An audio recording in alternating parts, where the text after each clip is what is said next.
আলু ভেজে নিয়েছি আর এটা ঝিঙ্গা পোস্ত করছি। কত জল বেরিয়েছে এখন, যে ঝিঙ্গাগুলো তো শুধু দেখতে কি মোটা মোটা ঝিঙ্গা, আর এত দাম সবজি, এতটা জল বেরিয়েছে ঝিঙ্গার। আর পোস্তটা বেটে নিব, তাই দেখতে থাকুন বন্ধুরা। সাথীপাড়ি ব্লগ, সাথীপাড়ি রান্নাঘর, সাথীপাড়ি সকাল থেকে সন্ধ্যা অবধি যা করে তাই তুলে ধরে। এই যে কতটা জল বেরিয়েছে দেখুন,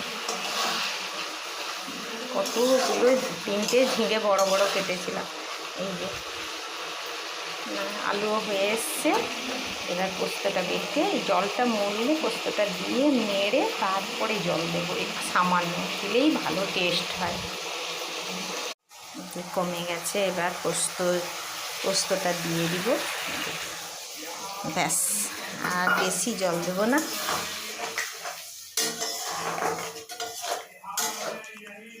আর একটু হলুদটা বেশি গেল, হলুদটা কম দিলে ভালোই লাগে পোস্ততে। আমি তো এইভাবে করলাম বন্ধুরা, আপনারা কেমন করে করেন জানিনি। আর একটু ফুটে যাবে, দিলে হয়ে যাবে। চাটনি হয়ে গেছে আর এটা কুন্দুলি ভাজা পোস্ত।